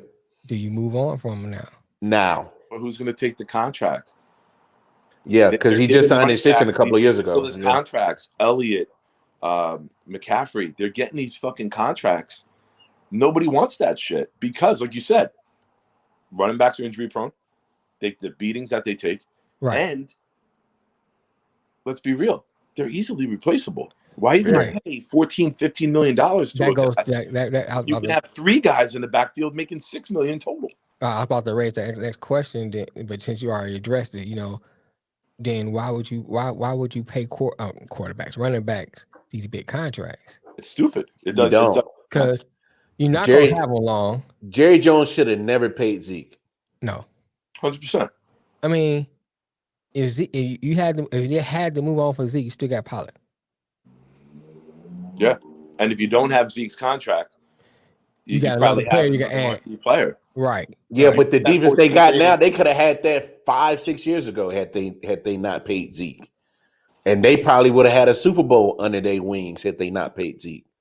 Yeah, you do need 2 running backs, but you can get 2 decent running backs, bro, for the price you paying McCaffrey and Bill Belichick has had a stable of running backs his whole 20 years in New England, and he's always managed to get production out of that position. You don't have to pay running backs nowadays. You don't. And the only 2 that he's had that have been real bell cows in the beginning was Antoine Smith, right? And then Corey Dillon for a little bit. One was a little bit, but when you had Kevin Falk as the pass catcher, you had James White as the pass catcher. You've had multiple guys with multiple skill sets. He had LeGarrette Blount for a minute. Pass catcher. You need thunder and lightning. Mm-hmm. The Giants had it. They had Jacobs and Bradshaw. Right. You need that guy who goes between the tackles, and then you need the other guy who can catch, a scat back, block on third down. Can also still run it through the tackles a little bit, but that's not your main thumper. Right. And now I look at the Jets because that's the team I follow the most. You got Michael Carter, you got Tevin Coleman, and you got Ty Johnson. You got 3. Granted, the offensive line needs another piece or 2 to make them better, but you got 3 guys that do all different types of shit, and that's the way. And I think that's the best. I think there's exceptions to this rule though. There are. You pay Derrick Henry. Well, yeah. That's a whole different. That's a whole. You don't give him a 5-year deal. But you don't give. You can't give him a 5-year deal. But regardless, he's going to reset the market value. Regardless, whether it's a 4-3-year deal, anyway, his guaranteed money is going to be ridiculous. But you pay him, dude. He's on pace. I figured this out last night. He's on pace for 482 carries. That's not even the catches. He's on pace for 4. He's averaging 28.2 carries a game. Right. And he's not. I know he's a big guy, so he can handle it. But eventually, man, everybody breaks down. The heads. Oh, of course, I mean, and that's Earl Tennessee. Campbell is the perfect example. And that's Tennessee's. He's barely walking. Oh yeah, Earl Campbell. Yeah, you're right. But Tennessee, that's their next conundrum. They need running back depth. You can't just rely on Derrick Henry. But look at Cleveland. That team ain't winning another game if Henry goes down. Right. Now, to Sincere point, I agree with you, Sincere. But my point is, you don't have to have a high paid running back. You can get two good or two decent running backs and still get the job done. So if that one running back goes down, you still have somebody that can kind of pick up that load and keep it going. And so my point was, why give Christian McCaffrey all this money? Now they already gave it to him. I'm just saying. I'm saying though. Now he's out for the second year. For the second year in a row, and he got this big contract. You can't really move him. You kind of stuck with him. Exactly. Well, I always reference this team. I always bring up the Denver Broncos. Terrell Davis was a 6th rounder. After he was done, Mike Anderson was like undrafted from Navy and came in. They just traded away Philip Lindsay or let him go. Why? Because it was time for a contract. What do? Keep your offensive linemen up here and just keep bringing guys who fit your system in the backfield. Draft a guy in the 3rd round, ride him for 4 years. All right, bro, go. We're going to get somebody else now. You keep the money with your blue chip players, your left tackles, your edge rushers, your quarterbacks, a top receiver, a top corner. You don't go and give elite money to safeties, Jamal Adams. You don't draft a non-blue chip player at number 2 in the draft, Saquon Barkley. I say it all the time. Look at the teams that have drafted running backs in the top 10. Jags did it with Fournette, didn't win anything. Panthers did it with McCaffrey, didn't win anything. Elliott, Barkley, they haven't won anything. Years ago, Cedric Benson went at number 2 to the Bears. Brown went to the Dolphins. These teams, you don't fucking burn a premium pick or a huge contract on a non-premium position. It fucking handcuffs your team and doesn't make you better in places where you need to be. Right. Now that's a good point. You don't pay Saquon the max. You let him walk. Trade him. Fucking trade him. Get something in return. No. Come on. But come on. Look. He's already getting hit with the injury bug. Right. The tags on him. I can't. You're not going to get adequate value of where you picked him at. You're not going to get adequate value, but you're going to get more than him just walking. One man's garbage. That's true. One man's garbage is another man's treasure. No, that's true. That's true. You gotta look at it from that standpoint, which you may consider a bad fit for your team. Somebody will take a chance that needs running. No, you're right. You're right. You're 100% right. You know what I'm saying? So yeah, you trade him. You put him out there in the market and see what you can get. You'll get something for him. You'll get something for him. You'll get some. Hey, perfect place. Carolina. Team him and McCaffrey up. Right. Like instead of being the focal backs, like fuck fantasy football. I don't ever people shit their pants over that because they worry about fantasy too much. But you're telling me you got Barkley and McCaffrey in a game plan, you're taking your offense to another level. It's about winning games, not stacking stats for guys. In order for that to happen, Saquon would have to come in on a very team-friendly deal, and McCaffrey would have to restructure to a team-friendly deal as well. Because you already paid McCaffrey. You need to restructure that and free up some cap space. And there's no way you pay Saquon. Both of them just hamstring popped, not even getting hit. Yeah, doing a stupid kick. Yeah, he was doing like a high step kick to avoid, like to juke the guy, and you saw the hamstring just fucking shoot pop. Up the guy. Like that's not getting hit. Getting hit or Barkley stepping on someone's foot, that's a freak fucking incident. A fucking guy who's as in shape and elite of a runner as McCaffrey, and you just do a little move like that and your hamstring shoots up the thigh, that's more worrisome to me than Barkley. Yeah. Barkley just was a freak incident stepping on someone. And his ankle ballooned up quick. Game of the day. I didn't see this happening. Chargers and the Browns put on a damn show yesterday. Good game. Oh my God, they put on the damn show. Look. Justin Herbert, boy. Bad man. That's a bad dude. I remember one of you guys laughed at me when I said potential. Oh, no. Oh, we never laughed. Trust me, never laughed. I was just laughing at you. I wasn't disagreeing. Oh, no, yeah. We don't disagree with Justin Herbert because since he got in the league and he's an AFC West guy. So once I saw him make his debut against the Chiefs last year, I'm like, oh, they got something. He got something there. They got something. Right. But hell, them boys put on a hell of a show. 42-47, went down to the wire. I mean, this is what scares me with the Chargers. They automatically have a mismatch with their wide receivers. Keenan Allen and Mike Williams are two big dudes on the outside, and you gotta hope that you got at least a 6'1" corner that can match up. They're unstoppable right now. They are unstoppable. All world as a tandem. They look unstoppable. Right. And Darwin James, he's finally staying healthy for once. And let me knock on some wood right now. Because any day it could change with him. But you see the intangibles he brings to that defense. He brings a nasty swagger to them. He brings a real smash mouth swagger to that defense that they've been missing. And then him and Joey Bosa still, he's a problem. You can't block him worth a damn. The only thing that worries me with that defense is you can run them. You can run on them. And this is not just Cleveland, who of course is a all-world running offensive team, but last week the Chiefs were able to run on the Chargers. So if they shore that up, you're looking at a real team that's a real viable threat to hold the Lombardi at the end of the season. If they keep playing like they are. Only under one condition. They got to get home field because they're not going into Cleveland, Buffalo, or Kansas City in January and moving the ball like they move. They can match up against Kansas City. They just went to Kansas City, beat them last week. So they can match January up. Weather. They're a passing team. I got you.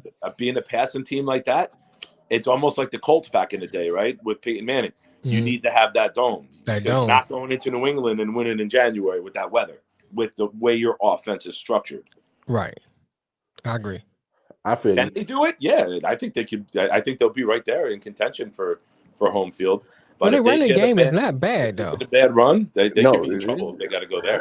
No, Eckler's not bad. Eckler's not bad. True. No, I'm not knocking the run game, but their bread and butter is airing it out. Their bread and butter is Southern California weather, right? Now, we'll talk about the Chiefs and Bills, and then I want to get your guys' power rankings of the top 5 teams in the NFL. So let's get to these that damn monstrosity that the Chiefs put on last night. So they get blown out at home. Buffalo goes in and literally just kicks down the door, 38-20. Just quick takeaways. Buffalo, and me and Nick, we talked about it. I wanted to see if Buffalo can do it against a high-powered offense. They've done it. They proved it. Buffalo is for real. And this is a wake-up call for Kansas City Chiefs. Y'all got to get it together. This living and die by Magic Mahomes shit, it ain't going to cut it no more. The AFC is catching up too quickly. I mean, the Chargers are catching up. Buffalo's caught up. Cleveland's catching up. Baltimore's caught up. That's probably that's probably about it in the AFC. I'm not throwing the Raiders in the Broncos. I ain't doing that. not yet. But these guys, other teams are catching up. Right. This isn't we just gonna and one mixtape this shit and just blow you out by 2 touchdowns. That shit not happening no more because you have too much of a liability on defense that's going to keep a team in the game. Right. I say this though. I think it's time with the present team they have now for Andy Reid to change a few things on the offense. Be a little more conservative in Mahomes passing. Stop, get him to be more, okay, if I don't have it, either throw it away or check down. Instead of trying to be Magic Mahomes and trying to find trying to run and then throw a ball right across field or squeeze in between defenders. Just check it down or throw it away and live for another day. Now, it's a little difficult because of the defense, but at the same time, because you have a high power offense, you have the ability to maybe the next down to explode. To a certain degree, Mel, I agree with you, but here's where I differ at. Okay. When you have such a liability on defense that's given up 32, 33, almost 35 points a game, you as an offense, you can still score at will. But here's my thing. When you see these defenses, and they're all about, it's a copycat league, they're all about to do the same thing. They're all about to do too high safety, 25 yards off the line of scrimmage. They're not going to let Tyreek get off. They're not. Right. But here's the thing. You can still control the middle with the best tight end in the game. I agree. The middle's still there. It's okay to do the dink and dunk and the chunk and have an 11-play, 7-minute, 8-minute drive. It's okay as long as it ends in touchdowns, because you benefit by keeping your sorry ass defense on the sideline. The longer that sorry ass defense is on the field, you are liable to lose, and they lost 3 already. And you also keep the opposing offense on the sideline. Exactly.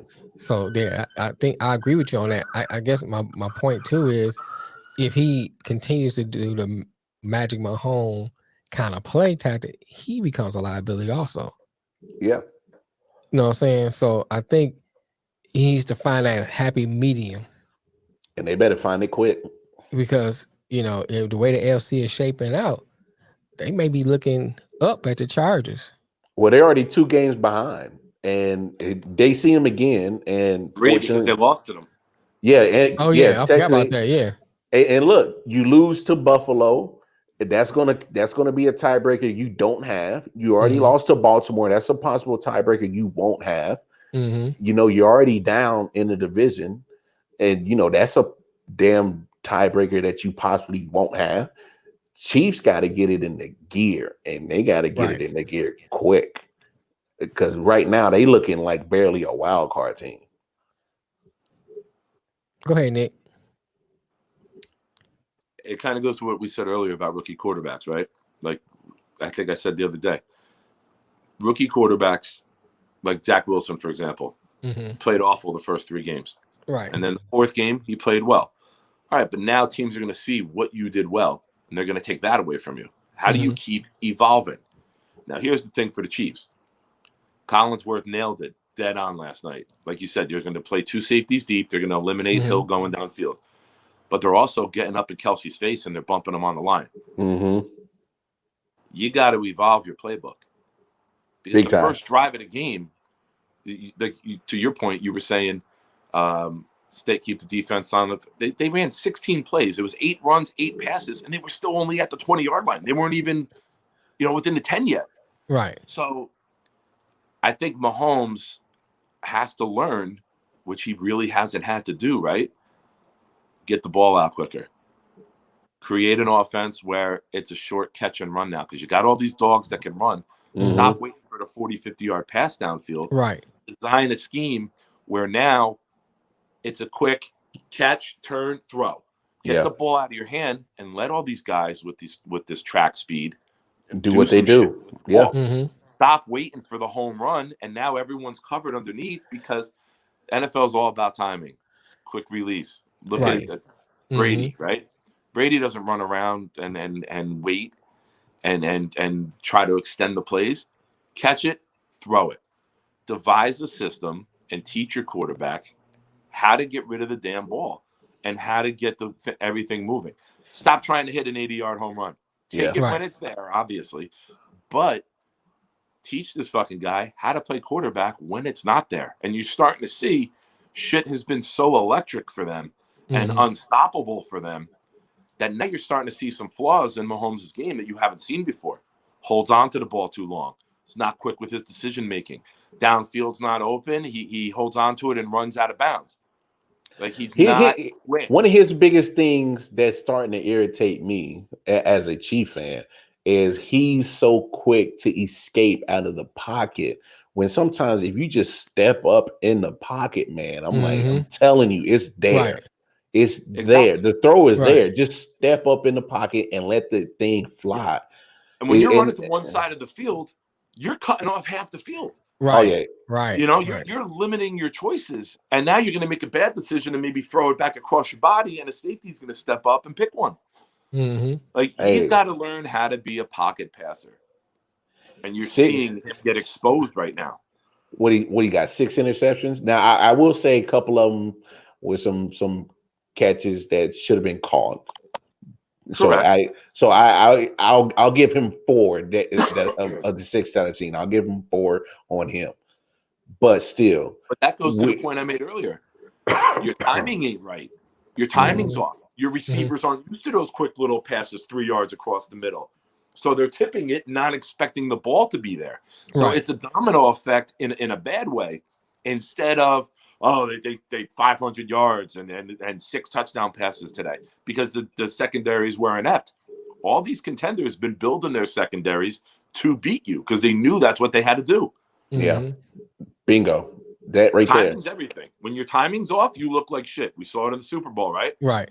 That was the first game we saw it. That's true. I'm gonna say something real quick, and I don't know if you guys agree with me, but since Andy Reid's son Britt got into that little situation right before the Super Bowl, he paralyzed a little young girl in Kansas City, was drinking. I don't know what it is. I don't know if it's that, but just Andy Reid himself just hasn't been the Andy Reid offensive genius that I've seen. Is something about him has changed. I don't know what it is. I don't know if that's the situation. You know, I don't want to speculate, but last night watching the game, where else do you see the head coach who's a play caller standing next to the offensive coordinator with the play caller? Like is there not dissension at the top, but there's no rhythm. Like when you're a play caller, you got to be in rhythm. You got to know what you want to do. You want to have one play set up the other play. If I'm calling runs, you're calling passes, and there's not no. It looks like they're out of sync, and I don't know if it starts there because how many times did the show Reed and Bieniemy next to each other last night with their big play sheets? Right. What's going on? Like what's up? It might lead back to your point. Maybe his heart ain't in it anymore. Maybe his I don't know. I don't want to speak on his behalf. I propose this question: Would it be crazy if the Chiefs don't get to the Super Bowl and win the Super Bowl? Would it be like almost a perfect time for Andy Reid to step away? I wouldn't be surprised if you. Well, I'll say this: if his heart's not in it, then yes. But I don't think if they don't make this, I don't think it's Super Bowl and bust for him. Let me say that. Okay. I think he's done enough to prove that he can be a coach for that team and a coach in the NFL. But if his heart is not in it, then yes, it'd be a time to step away. And maybe if he need to go away for football for a year or two, and get his mind right. Because he's still, that issue with his son is not resolved. No, it's not. He's still dealing with that too. He had the heart murmur or whatever it was the other day. He's got health issues, so he's got every reason to walk away. And I'm gonna say this right now: Bieniemy would be the perfect person to just step in and take the reins. Right. He knows the team, him, right? It does. He's just grooming him to take over, and that might be a conversation behind closed doors. I'm getting near the end. Maybe I got one more year in me. I'm gonna hand over the reins to Bieniemy. We're gonna come back to this show because I got a feeling what we're talking about right now just might be I think is the link of what's missing right now in Kansas City because I still can't explain why Spags is playing Daniel Sorensen, who's missing all the tackles in the world. I don't get why some of his personnel that has speed, which you need on defense, needs speed. I mean, Buffalo just did whatever the hell they wanted last night. So to me is something mentally, some bad mojo not going so right in that locker room. Here's another thing to add to that too.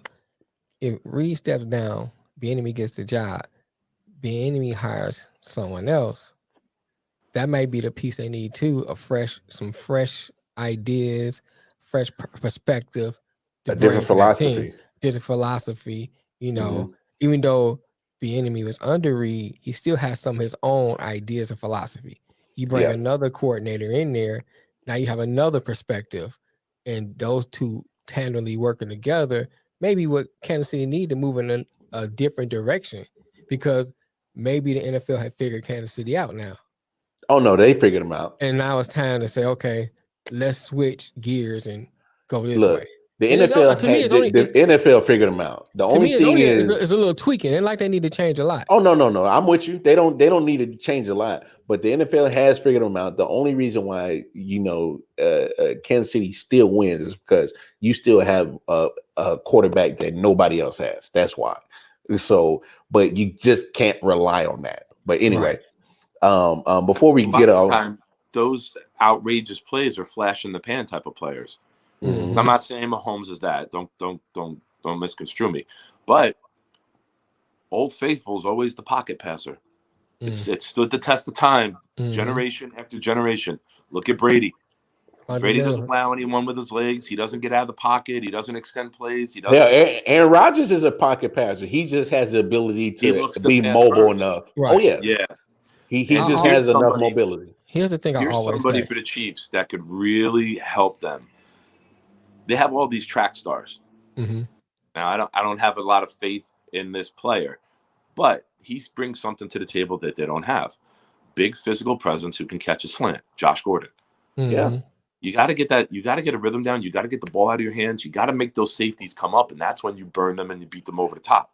Man, Nick, I was so mad at the TV because I'm thinking like you only had Josh Gordon in for such a limited plays. Like, at least just have him in there. Like his only catch was off of just Mahomes just throwing it up there, and nobody could get it but Josh Gordon. It looked like that could have went to the other receiver behind him because he stepped in front of that other receiver. Yeah, but nobody could have got that but Josh Gordon. That's what you need, and they had it, and I didn't understand why he didn't use it. But that's timing. That's timing. Which they need to develop as the season goes on. Yeah, right. Oh, trust me. I think further down the line, that's going to be a problem for defenses is trying to figure out how you going to cover Josh Gordon and Tyreek and Travis Kelce. So I'm looking at the way Buffalo played Kansas City last night, and it's almost like a batter. Excuse me. It's like a batter in baseball hitting against a shift. Until you fucking learn how to beat what the defense is doing, they ain't going to change. Oh, yeah. Right. So you got to learn a couple quick slants. You got to learn a tight end out. Stop running all these complex downfield patterns because your line ain't blocking for it. Right. And seven deep every single time now. And they don't have to be tight coverage 40 yards downfield. You could be 10 yards away from a guy. Yeah. The ball's in the air. You got time to get there. Right. So you got to strike quick and you got to strike fast and you got to make that defense creep up. And that's when you go over the top. Like the other fucking 31 teams in the NFL had to do. All right, so real quick, fella. Hey, Nick, give me your top 5 teams right now in the NFL.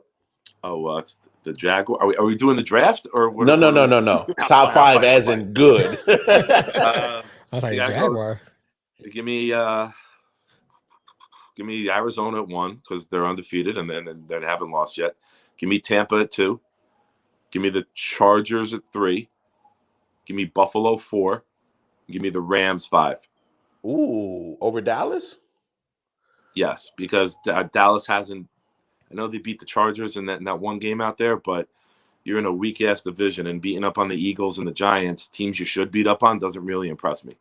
Okay, fair. Detroit Mail, top 5 Who am I teams. taking out? Who would you take out of that 5? No. Hey, I'm just asking the questions, man. I have to go Chargers 1. I'm gonna put Arizona in there as 2 because they record. I don't think they're as good as their record says. That's just my opinion. I'm a toss up between the Rams and Tampa. I'm gonna go Tampa because of Brady, and then the Rams, and then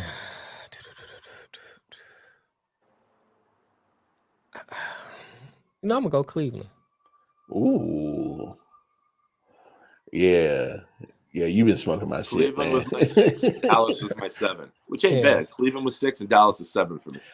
Hey, I honestly, Cleveland is what, almost about 10 points away from being 5-0. So I'm I a toss up between understand Cleveland and Buffalo in that slot.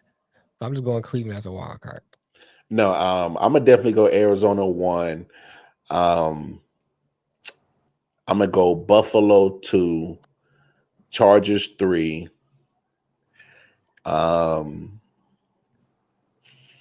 Give me Tampa at 4, and then I'm gonna go Dallas at 5. Drinking the Kool-Aid.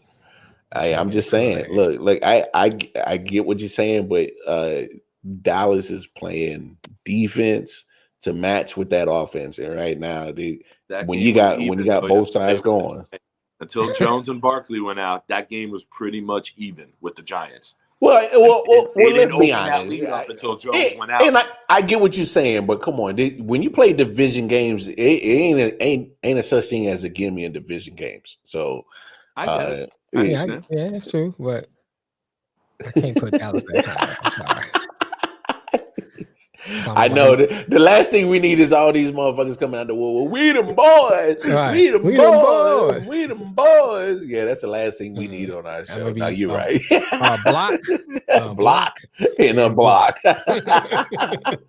You want to be them boys? Be them boys when Daniel Jones is in the game because you're even with him. That's our show today. Y'all can be them boys. We looking for men to play this game. Oh my gosh! This is about to yep. But they got a team full of kickers, and that's how you end it, by putting a pretty little bow on it, John. Everybody, that is our show. We appreciate everybody tuning in, conversating, chopping it up with us. Again, go over to the website www.IOW19.com. For the Patrons on there, if you're feeling real charitable, drop something in there, get some merch. Some I.O.W.Sports merch, some I Have to Wonder merch, and get you some J. Edwin collection tees. Definitely download the I.O.W. Network app. It's in your respective app stores, whether it's in the Google Play Store or the Apple Store. Go get the app. Bye, Stephanie. Shout out to Steph. We appreciate you, all the love and support. Of course, much love to our great guy that joins in every time, every now and then. Big Nick, always a pleasure to chop it up with some football with you, my man, and talk sports. Gentlemen, I appreciate it. Of course. Of course, Mel, wait to the end to say, What'd he say? Casey. Yeah, they shit in the bed last night, but it's all right. They need to get it together. Hey, it is what it is. But look, God willing, we will be back Thursday, 95, with our Week 6 NFL football pick'ems. So look, everybody, y'all tune in Thursday, 4 p.m. Eastern Standard Time. Until then, we out. Wildcard Martin, Detroit Mail, Big Nick, we signing off. Peace, y'all. Take care, boys. Ow!